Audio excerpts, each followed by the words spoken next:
Umfundi webanga lesihlanu oneminyaka elishumi ubudala wesikolo samabanga aphantsi saseReagile primary eTembisa uphulukene nobomi bakhe emva kokuba ipali yamankqaku Yebhola Ekhatywayo iwele phezu kwakhe ngexesha lekhefu ngoMvulo. Le nkwenkwana yonzakele kakhulu kwaye amagosa enkonzo zongxamiseko ayichaze njengesweleke kwindawo yexhwayelo. Umphathiswa wezemfundo kwiphondo laseRhawutini uMatomechilwane udilise amazwi akhe ovelwano kusapho nakuluntu lwesikolo luphela. Well, as the department, we wish to confirm that we have sad news here at Reagile Primary School in Tembisa, where an incident occurred, tragic one. Learners were playing during break, and unfortunately a goalpost fell on one learner, a grade 5, 10-year-old boy, who then passed away.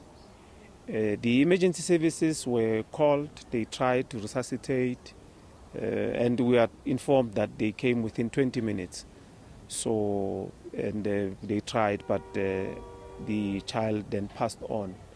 The police are investigating circumstances surrounding this incident. You will know that normally they will, open an inquest case docket, and they will take it from there. But we felt that as a department, parallel to this, we will also conduct our own inquiry, which will then determine whether we will then have to take it further, or the information at our disposal will then assist us on the way forward.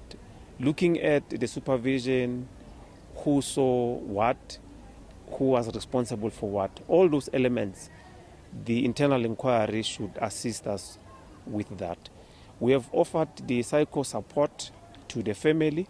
We have engaged the family because they are here at the school, and also the learners will be supported tomorrow because most of them, they are actually not even aware that this incident led to the demise of their classmate or their friend. So we'll then have to support them tomorrow. But on a continuous basis, as you know, the psycho support will then continue. Employee wellness will then be extended to our employees. We need to support them accordingly as well. But sad incident really that occurred here at this school.